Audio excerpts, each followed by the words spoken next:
கடல்கள் காணும் ஆதியே அளவாயில் அப்பனே அருளையாயே கொடியர் கோந்து பொழித்த புகழியர் கோந்து கடல் போற்றி ஆளினிசை கல்விதத்தில் அணைந்த வீரானடி போற்றி வாணி திருநாவல் வன் தொண்டரு பதம் போற்றி கூடிமணி திருமாத ஊரத் திருத்தாள் போற்றி நற்பாலர் வேண்டின் மயிலம்மையார் தவம் நாடுக நூல் கற்பான செயல் சிவஞான தேவன் கலை உணர்ந்த சொற்பால் அறத்துற உன்னில் அண்ணானில் துறக்க இப்பாயில் போகமே சிவபோகமே விரைந்து எய்துகமே ஹரே நம பார்வதி பதையே. எல்லாம் அல்ல அன்னை ஸ்ரீ அமுதாம்பிகை சமேத என்ற ஸ்ரீ சோழநாத பெருமாளுடைய பொன்னார் திருவடி மலர்களையும் ஸ்ரீமத் மாதவ சிவஞான சுவாமிகளுடைய மலரி துணைகளையும் அடியின் மனமொழி வேகளாலை பணிந்து நமஸ்கரித்துக் கொண்டு இந்த அற்புதமான திருக்கோயிலுடைய வளாகத்திலே கூடியிருக்கின்ற பெரியோர்களே, தாய்மார்களே, குழந்தைகளே, உங்கள் அனைவரையும் வணங்கி மகிழ்கிறேன். இன்று நமது வாழ்விலே ஒரு புண்ணியமான நாளாகும். வாழ்வினுடைய பல அற்புதமான நாட்களிலே மறவாத இடம் பெற்கிற ஒரு புனித நாள் இன்றைய நாளாகும். இந்த சென்னை மாநகரிலே அருள் வளம் நிறைந்த சேத்திரங்களுடைய பட்டியலிலே மிக முக்கிய இடம் பெறுவது இந்த குழந்தாபுரி. குழந்தை என்றும் குழந்தாபுரி என்றும் அழைக்கப்படுகின்ற இந்த அற்புதமான சேத்திரத்தில், குளத்தூர் என்று இப்பொழுது பேசப்படுகின்ற இந்த சேத்திரத்திலே நாம் இன்று தரிசிப்பது மட்டுமல்ல, ஒரு அருமையான ஆனால் எளிமையான ஒரு உலவாகத்திற்கு செய்யும் பாக்கியத்தை நாம் பெற்றோம். இந்த திருத்தலத்தை நாம் தேர்ந்தெடுத்த காரணம் உங்களுக்கு தான் தெரியும். திருநெல்வேலி மாவட்டத்திலே விக்கிரமசிங்கபுரத்திலே திரு அவதாரம் செய்து அதன் பின்னர் தஞ்சை மாவட்டத்திலே திருவாவூரிலே சில ஸ்ரீ குருமாஸ் 10வது குருமாசனியானுடைய அருள்காலத்திலே அவருடைய இளைய பட்டமாக இருந்த ஸ்ரீ வேலப்ப தேசிய பரமாச்சாரிய சுவாமியுடைய திருவடிகளை அணுகி முக்களால் என்கிற திருநாமம் இயற்பெயருடைய அந்த பெருந்தகையார் 5 வயதிலே சிவஞான சுவாமிகள் என்ற அருமையான சிவதீஷா நாமத்தையும் பெற்று விக்கிரமசிங்கபுரம், சுசீந்தரம், அதன் பின்னர் திருவாவூரை, அவ்வாறு பல அருமையான ஸ்தலங்களுடைய நடுவே அருள் வாழ்வு நடாத்திய மாத சிவஞான சுவாமிகள் தொண்டை நன்னாடாக்கிய இந்த நாடு சான்றோர்கள் உடைத்து என்று பெருமையாக பேசப்படுகின்ற தொண்டை நாட்டிலே பல மாதங்கள் பல வருஷங்கள் சுவாமிக்கு தங்கியிருக்கிறார்கள்.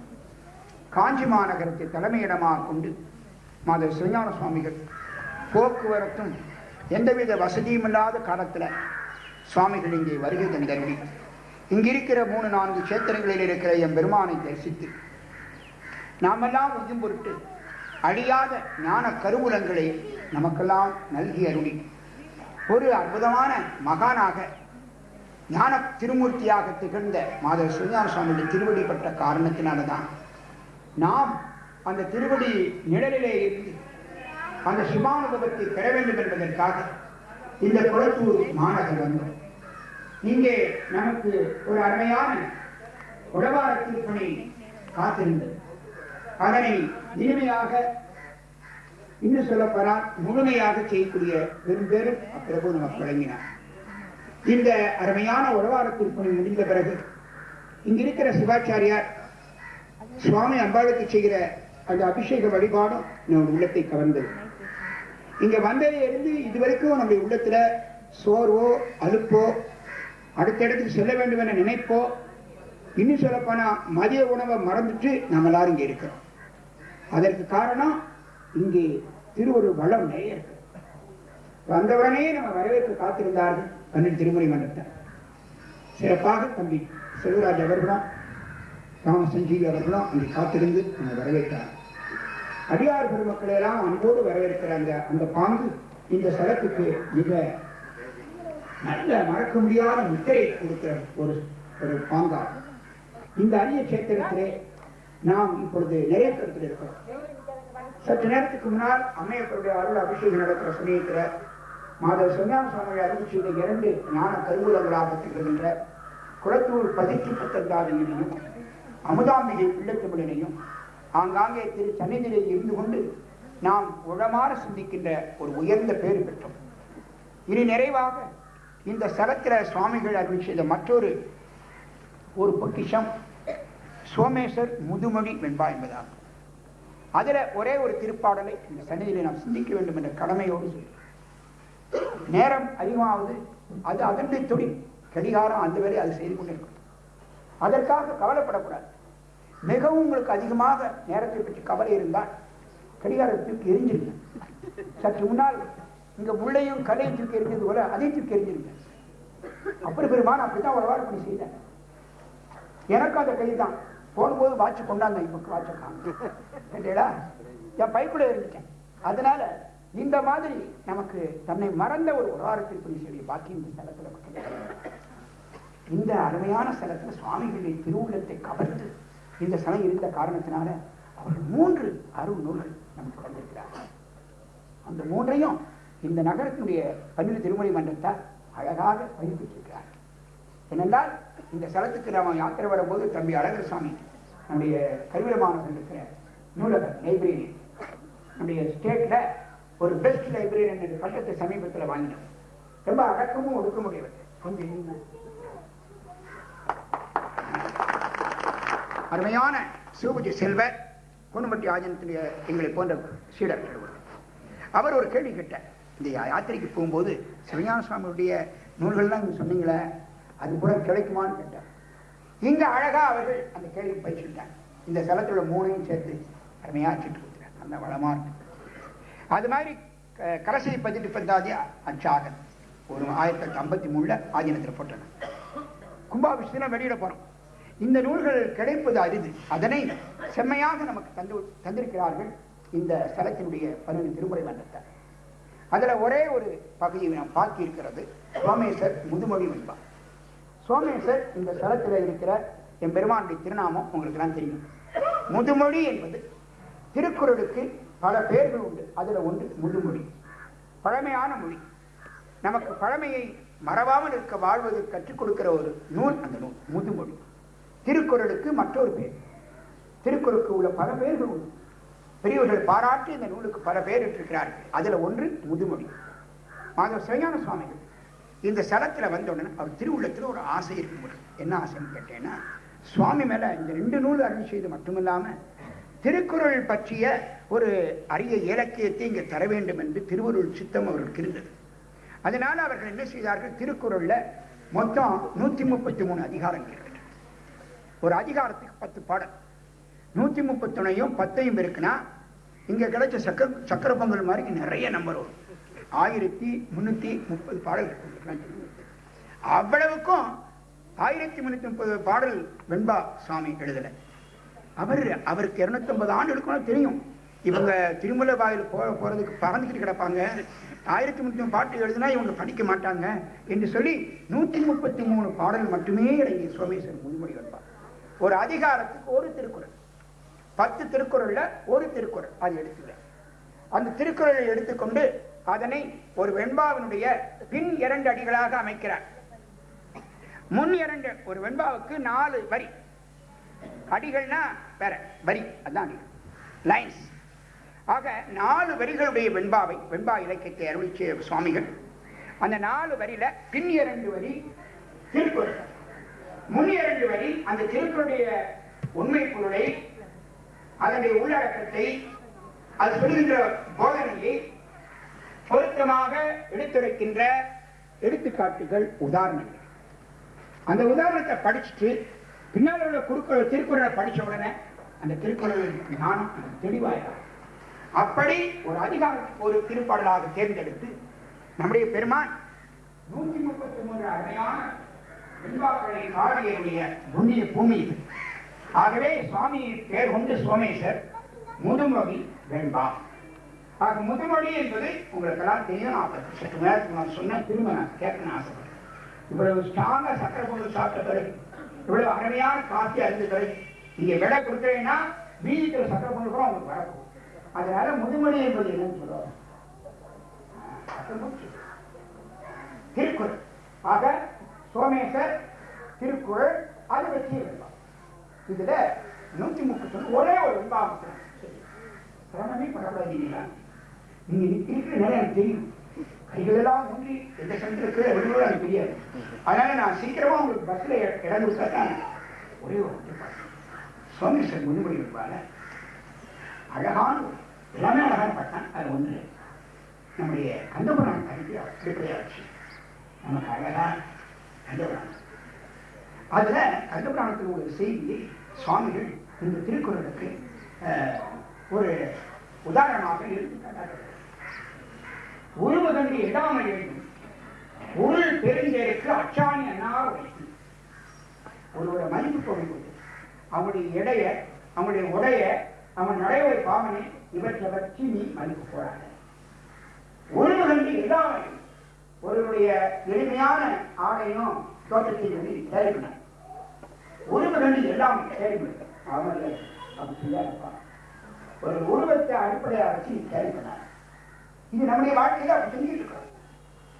பல வருஷத்துக்கு முன்னாடி பின்னாடி ஜங்ஷன்ல ஒரு கடையில இந்த சிறுவனாய பெருமான் கோயிலுக்கு ஸ்டீல் கேட் வாங்குறதுக்காக போயிருந்தேன். வெள்ளிக்கிழமை சாயந்தரம் ஜங்ஷன் உட்காந்து அந்த ரேட் பேசி ஒரு அன்பர் அங்கிட்டு வந்தேன். அழுக்கு சட்டை, கிழிஞ்ச சட்டை, ஒரு அந்த ரேட்டையும் அழுக்கு. அவர் கடைக்குள்ள எங்க வந்தார், அந்த உள்ள வந்தார். உடனே முதலாளி அவருக்கு 50 பைசா போட்டு உடனே அவர் சாந்தமா போயிட்டுனார். நான் லாசனில் என்னுடைய பங்களாவுக்கு கில் கேட்ட ஆர்டர் பண்ண ஆரம்பிச்சேன். ஷாப் அடிச்சு முதலாளிக்கு என்ன அதோட எனக்கு அதிர்ச்சி. வாங்க வாங்க நான் பெஞ்சில உட்கார வச்சிருந்தாரு. அவருக்கு ஷேர் போட்டேன். இதுதான் உலகம். ஆளுடைய நடைமுறைவானத்தில் மதிப்பு கொள்கிற உலகம் உருவ. அதான் பேசின உருவகி இடாமை வேண்டும். அதுக்கு உதாரணம் உருள் பெரும் தேருக்கு தேர் எவ்வளவு பெருசு. ஆனா அந்த தேர் ஒழுங்கா வரணும்னா அந்த வீல்ஸ்ல சக்கரத்தில் இருக்கிற அச்சாணிக்கு பதிலா அது வீலன தேர் கவுந்து. அச்சாணி சிறுசு, தேர் பெருசு. அந்த பெரிய தேர் ஓடுவதற்கு ஒரு சிறிய அச்சாணி இருக்கிறது மாதிரி மகாத்மா காந்தியடிகள் தென்னாப்பிரிக்காவில் போகும்போதோ லண்டனில் வட்டமேஜ மாநாடு போகும்போதோ நம்மளை மாதிரி பேண்ட், சூட்டு, கோட்டு, டை, ஹேட்டு, கூலிங் கிளாஸ் இப்படியே போட்டு போனாரு. நம்ம எல்லாம் வெளிநாட்டுக்கு பிறந்த மாதிரி நம்ம நடந்துட்டு இருக்கோம். யாரையும் நான் குறை சொல்ல கைசல் நினைக்கிறோம். எனக்கு பேண்ட் போட தெரியாது, அதனால ஒரு சுடிதார் பேண்ட் போட்டவங்க அப்படி இல்லை. மகாத்மா காந்தியடிகள் இந்தியாவுடைய 40 கோடி மக்கள் எப்படி இருந்தாலும் அது போல சாதாரண வேஷ்டியும் ஒரு துண்டை ஊற்றிட்டாங்க போனார். உருவ கண்டி எல்லாம் அவன் கேரி பண்ண போட முடியாது, உள்ள வழக்கான. அப்புறம் ஒருவோடி வந்து வயசாகி இந்தியா பிரதிநிதியாக வந்திருக்கிறார். அவர் வர சொன்ன சாமி தடுக்கி மாநாட்டத்தில் கூட்டுறாங்க. ஆகவே அச்சாணி சிறுசு, தேர் பெருசு. அச்சாணி சிறுசான உரிமைக்கெல்லாம் போச்சுட்டார். 10 லட்சம் ரூபாய்க்கு கார் வாசல் இருக்கு. அந்த காருக்கு கீ வந்து சிறுசு. அந்த கீ வந்து 15 ரூபாய் 20 ரூபாய். கார் 15 லட்சம், கீ சிறுசு. அந்த கீயை தொலைச்சு போட்டானு உலாறு மணி சாமான் நடுவில் பேசுவீங்க. காரை எல்லாரும் தடிக்கிட்டே 50 போகணும். அந்த நிலைமை ஆயிடும். ஆக உருவ கண்டி எல்லாமே வேண்டும் உருள் பெருந்தேற்கு அச்சாணி என்னார் உடைக்கின்ற இந்த திருக்குறளுக்கு சுவாமி ஒரு அடையாளமா ஒரு அற்புதமான உதாரணம் கந்தபுராணத்திலிருந்து கொடுக்கிறார். கந்தபுராணத்துல சூரபன்மா சுப்பிரமணிய பெருமானை பார்த்து சின்ன பிள்ளைன்னு சொன்ன, பல்லு கூட முளைக்கல. இந்த முருகனா என்னை வெல்ல போறான், நானும் 1008 அண்டங்களுக்கு அதிபதி, 108 யுகம் நான் வாழ்ந்து காட்ட போறேன். ஏன் முன்னால தேரில் ஒரு சின்ன பிள்ளை இருந்து என்னை வெல்வதா என்று வஞ்சனம் கொண்டான். முருகப்பெருமான் சிரிச்சான். சின்ன பிள்ளை சூரபன்மா பெரிய அவன் எக்கச்சக்கமா ஆயுதங்களை சாமி மேல விடுறான். அவையெல்லாம் முனை மழுங்கி மழுங்கி மழுங்கி விழுது.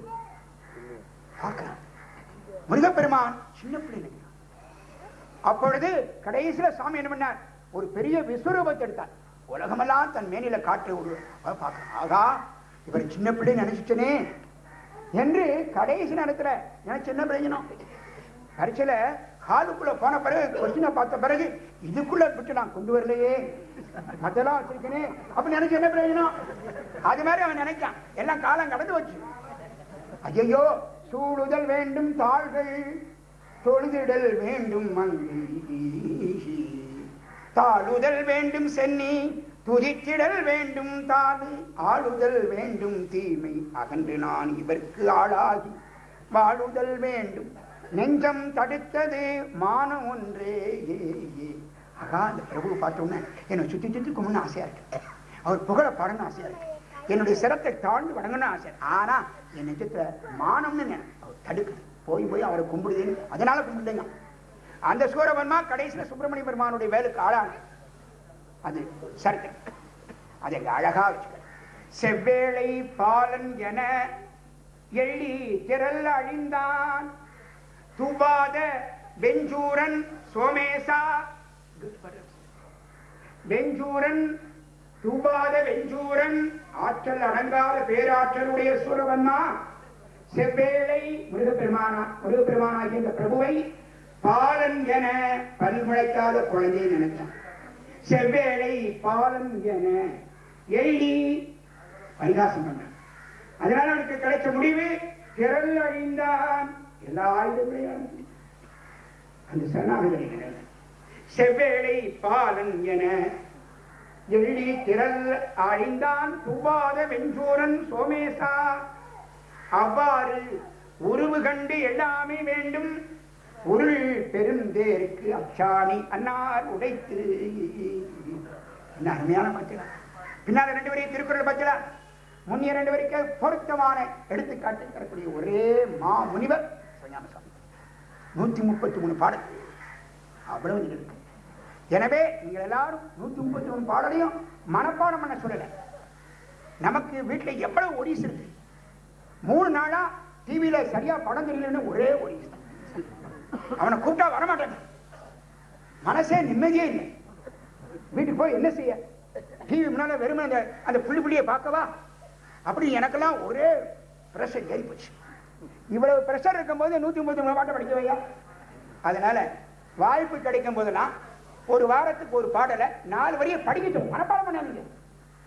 நமக்கு மனப்பாடம் பண்றதுக்கு மாசம் மாசம் என்னென்ன சாமான் வாங்கணும், என்னென்ன கடன் கொடுக்கணும், அது மனப்பாடமா தெரியும். இதை மனப்பாடம் பண்ண வேண்டாம், படிச்சா போதும்னு என்னுடைய அன்பர்களுக்கு குளத்தில் அவங்கள சொல்லல, அவங்கள நல்லா தரவா தெரியும் அவங்களுக்கு என்று சொல்லிக்கொண்டு மாதவ சிவஞான சுவாமிகள் இப்படி ஒரு அருமையான ஞான பொக்கிஷத்தை இங்கே தந்திருக்கிறார்கள். அது நாம செய்த முக்கியம் ஒரு பாக்கியம். விக்ரமசிங்கபுரத்து அன்பர்களும் வந்திருக்காங்க. அதெல்லாம் அவங்க சொன்னேன், விக்ரமசிங்கபுரத்திலிருந்து குளத்தூருக்கு வந்து சாமி படிக்கிற நீங்களும் வரணும். 47 பேர் வந்துட்டாங்க. அங்கே இருந்து ஃபுல் டிக்கெட் ஒரு பஸ்ஸுக்கு வந்துட்டாங்க. எல்லாருக்கும் நம்ம சாமியுடைய பெருமையை பார்க்கணும். அதனால அந்த பெருமானுடைய புகழுக்கு ஈடு இணை என்று சொல்லிக்கொண்டு அந்த பிரபு பாடியது போல இங்க இருக்கிற 12 திருமுறை மன்றத்தார் சிறப்பான அருள் வாழ் வாழ்ந்து கொண்டிருக்கிறார்கள். நல்ல உயர்ந்த அன்பர்கள், அவர்களெல்லாம் தலைவணங்கி வணங்குகிறேன். அவர்களுக்கு நம்முடைய சங்கத்தின் சார்பாக நன்றி பெருக்கையும் அவர்களுடைய இந்த பெருந்தன்மையான வரவேற்பையும் மறவாத ஒரு எண்ண அலைகளையும் அவர்களுடைய திருவடிகளில் சமர்ப்பித்துக் கொண்டு இங்கே வருகை தந்த இந்த 12 திருமுறை மன்றத்தார் வராத அந்த மன்றத்தைச் சேர்ந்த அன்பர்கள் எல்லாருக்கும் எங்களுடைய ஒட்டுமொத்தமான நன்றி. சிறப்பாக இந்த மன்றத்தினுடைய பிரதிநிதியாக காலையிலிருந்து நம்மை போல பட்னியா கிடக்கிற அருள் பக்தியில் என்ன பசியோடு பட்னியா இருக்கிற தம்பி செல்வராஜ் அவர்களை இங்கே அழைக்கிறேன். அவர்களுக்கு என் அருமை தம்பி சுப்பிரமணியம் அவர்கள் இந்த எளிய ஆடையினை பொன்னாடையாக அணிந்தார்.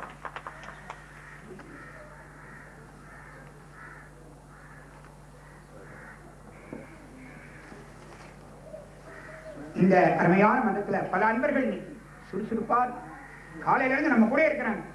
அங்க பார்த்தா எப்ப பார்த்தாலும் ஏதாவது அந்த சமையல் ஆகிட்டு இருக்கு. காலையில் நான் எட்டி பார்க்குது கம்ம கம்மனு வாசனை.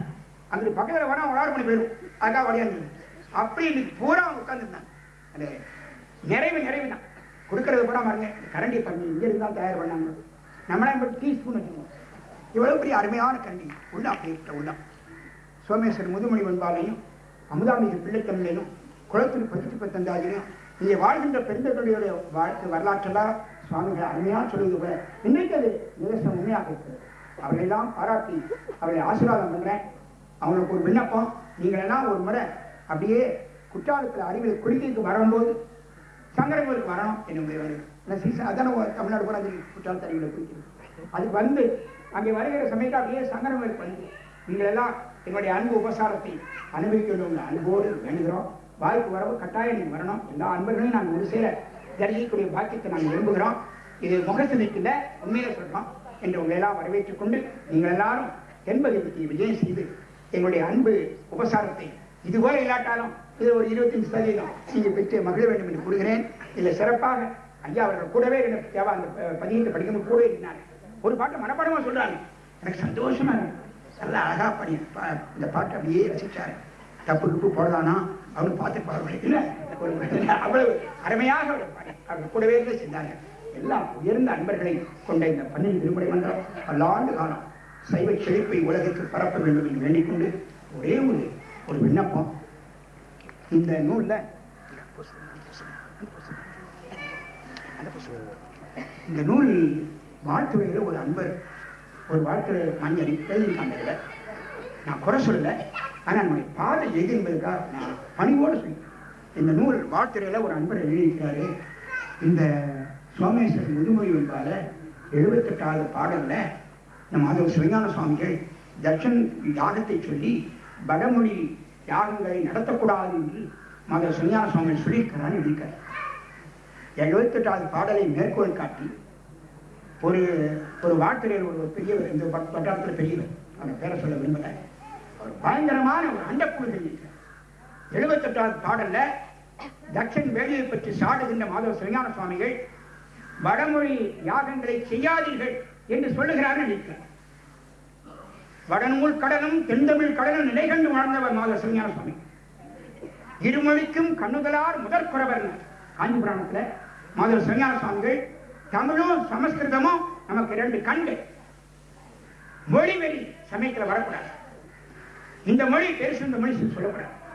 எங்கெல்லாம் சிவருமான் புகழ் பேசப்படுகிறதோ அங்கெல்லாம் நம்ம அந்த மொழியை கற்க தயாராக இருக்கிறது. மாதவ சிவஞான சுவாமிகள் இருமொழிக்கும் கண்ணுதலார் முதற்குறவர் என்றார். தமிழும் வடமொழியும் நமக்கு 2 கண்கள். வடமொழி துவேஷத்தினால அந்த வாழ்த்துறை கொடுத்தவர் என்ன சொல்றாரு? மாதவ சிவஞான சுவாமியை குறை பேசுறார். தட்சனுடைய வேள்வியை சிவபெருமானை மறந்த வேள்வி செய்தனால தட்சன் வேள்வி நிர்மூலமாக்கப்பட்டதே ஒழிய அது வடமொழியில செய்தனால நிர்மூலமாக்கப்படல. நல்லா கவனிக்கணும். காஞ்சிபுராணத்தில் பல இடங்கள்ல சுவாமி வேதங்களையும் சிவாகமங்களையும் வடமொழி வேதத்தை பாராட்டுகின்ற இடம் ஒன்றல்ல ரெண்டல்ல. அடியே அதனை படித்ததான் உங்களுக்கு சொல்றேன். இப்படி ஒரு அண்ட புழுகு இருக்கு. வடமொழி உனக்கு பிடிக்கலன்னு சொன்னா அதுக்கு சிவஞான சுவாமியார் சாட்சியை எடுக்கிறது எவ்வளவு நீதி கட்ட செயல் சொல்லுவார். ஏனென்றால் கிறிஸ்தவர்கள் சொல்வார்கள் சாத்தான் கோர்ஸ் பைபிள் மாம். சாத்தான் பைபிளையும் மேற்கோள் காட்டுவானோ. இயேசு கிறிஸ்துக்கு விரோதமானவன் சாத்தான். அவன் பைபிளை மேற்கோள் காட்டுவானோ ஒரு பழமொழி. அது மாதிரி மாதவ சிவஞான சுவாமி தமிழையும் சமஸ்கிருதத்தை 2 கண்களாக பாவித்த சுவாமிகளை வடமொழி யாகம் செய்யக்கூடாதுன்னு சொல்லியிருக்கிறாருன்னு சொல்லி அவர் மேல ஒரு அபாண்ட புழுகனை அந்த வாழ்த்துறேன். என் மனசுல சொல்லிட்டேன், மன்னிக்கணும். என்ன தெரியாம சொல்லியிருக்கிறாரு. ஏனென்றால் மாதவ சிவஞான சுவாமி நூலை ஒழுங்கா படிச்சிருந்தா இது வராது. 78வது பாடல்ல நான் பாடுறேன், எங்கேயாவது வடமொழியில யாகம் செய்யக்கூடாதுன்னு சுவாமி சொல்லியிருக்கிறான்னு பார்ப்போம். நான் 1 லட்சம் ரூபாய் பந்தயம் அவரையும் கூட்டுவாங்க, அந்த ஆலையை நானும் வரேன். இந்த 78வது பாடல் தமிழா இருக்கு, இங்கிலீஷ்ல இல்ல, சமஸ்கிருதம் இல்ல, ஹிந்தியில இல்ல. படிப்போம். எங்கேயாவது மாதவ சிவஞான சுவாமிகள் வடமொழியில சமஸ்கிருதத்துல யாகங்கள் செய்யாதீர்கள் அப்படி சொல்லியிருக்கிறாரு சொன்னா நான் 1 லட்சம் ரூபாய் பேங்க்ல 15% வட்டிக்கு இடம் வாங்கி கொடுத்துட்டு என் பைசா. அதனால இதை நீங்க தயவு செய்து உங்களுடைய ஏன்னா நீங்களா கள்ளங்கபடம் இல்லாத பண்ணியிருக்கிறேன். அவங்களுக்கு இந்த விஷயத்தை சொல்லணும். அந்த படிச்ச உடனே சுப்பிரமணியம் அவர்கள் எனக்கு அனுப்புனாங்க. அது படிக்கிறது நமக்கெல்லாம் வேதனையா இருக்கு. சுவாமிகளுடைய பெருமை என்ன? அது இந்த கீழ் நிலைக்கு இருக்கலாமா ஐயா? அது வாழ்த்துறையா? இல்ல, அது இழிபடும் என்று தயவு செய்து என் மேல நீங்க இப்படி காட்டாம பேசிட்டாருன்னு நினைக்காது. ஏன்னா சுவாமிகளுக்கு குறை சொல்லும் போது என்னால் முடியாது பண்ணுவேன். ஏன்னா அந்த அருமையா கொடுத்த பதிப்பு யாரெல்லாம் சிவபெருமானை பத்தி எழுதுகிறார்களோ அவர்கள் அந்த வார்த்தையை சொல்ல அவர் சொன்னது கயவரையும் கயவர்கள் இது இருக்கு. அப்ப சுவாமியுடைய பெருமைக்கு இழுக்கு நம்ம தேடலாமா ஐயா? அது வாழ்த்துறையா? நான் உங்களை குறை சொல்றேன். உங்களுக்கு எல்லாரும் விபூதி வித்தியாசம் போட்டா எல்லாரும் நீங்க ஒரே மாதிரி சிம்லர் பாதிக்கிறோம். உங்களுக்கு கள்ளம் கவனம். ஆனா இந்த மாதிரி ஆட்களை அடையாளம் கண்டு ஒழுங்கினீங்கதான் எங்கேயோ தூரத்திலிருந்து வந்து உங்களுக்கு லேசம் சொல்லிட்டு போறோம்னு சொல்லி வேகமா பேசுறதை மன்னிக்கணும். ஆனா அந்த விஷயத்தை மன்னிக்க வேண்டாம். விஷயம் உண்மை சொல்லுகிற முறை அது கொஞ்சம் கஷ்டம். நீங்க மனசுல என் வேதனையை வெளிப்படுத்தி விட்டு இந்த சமயத்தில் இதெல்லாம் சொல்ல வேண்டாம்னு நினைக்காதீங்க. களை எடுத்தாதான் பயிர் வளரும். இந்த களை எடுப்பு வேலையை நான் செஞ்சேன். கூலி கொடுக்க வேண்டாம், அந்த களை எடுக்கிறது கொஞ்சம் கொஞ்சமா செய்யுமாறு பன்னீர் திருமணம் என்ற பாதங்கள்ல நான் வணங்கி கேட்டுக்கொண்டு உங்களுடைய அன்பை மறக்க மாட்டோம் என்று சொல்லி உங்களை எல்லாம் மீண்டும் தென்பாண்டி நாட்டுக்கு அழைப்பதிலே நாங்கள் மன மகிழ்வோடு இருக்கிறோம் என்று சொல்லி விடைபெறுகிறோம். நன்றி, வணக்கம். நம பார்வதி பதையே. நீங்க செய்த புண்ணியம் இந்த திருக்கோயிலுக்கு அழகான ஒரு சிவாச்சாரியத்தை வச்சுக்கிறேன். பொறுமையும் இனிமையும் செஞ்சிட்டே இருங்க. நாங்க சொல்ல சொல்ல அழகான செய்து நினைப்பு வீட்டு நினைப்பு இல்லை. அருமையான சிவாச்சாரியர் சுப்பிரமணியம் சொன்ன மாதிரி நேரம் வந்து பார்த்து அவருக்கும் எங்களுடைய மனமார்ந்த நமஸ்காரத்தை தெரிவித்து அவர்களுக்கும் இந்த பரிசினை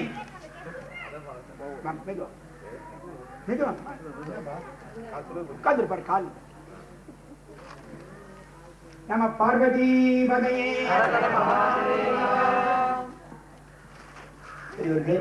நீண்ட நேரம் ஆகிவிட்டது உங்களுக்கும் எங்களுக்கும். அதனால இந்த நிகழ்ச்சியை நிறைவு செய்கிறோம். இப்ப எல்லாரும் நாங்கள் வடதிருமல்ல வாயில போய் அங்கே தரிசனம் பண்ணிட்டு ஒரு சொற்பொழிவு ஒரு நூல் வெளியிடுறோம். அடுத்த வாரம் சொல்லணும், அந்த நூல் உங்களுக்கு கொடுப்பேன். நீ நாளும் நன்னஞ்சே நினை கண்டா என்ற ஒரு அருமையான நூல். அதை நீங்கள் பெற்று மகிழ வேண்டும் என்று எண்ணிக்கொண்டு உங்களை அன்பை மறவாத அதிகார பெருமக்களாக்கி நாங்கள் விடைபெறுகிறோம். நன்றி, வணக்கம். திருச்சிற்றம்பலம். துயதோர் மறைகளாலும் துதித்திற்கு அரிய செம்பேர் செய்ய பேர் அடிகள் வாழ்க சிலபெரும் மயில் வாழ்க வெய்ய சூர் மார்பு கீண்ட வேற்படை வாழ்க நான் பொயில் சீர் அடியார் வாழ்க வாழ்கை புவனமெல்லாம். திருச்சிற்றம்பலம். நம பார்வதி பதையே.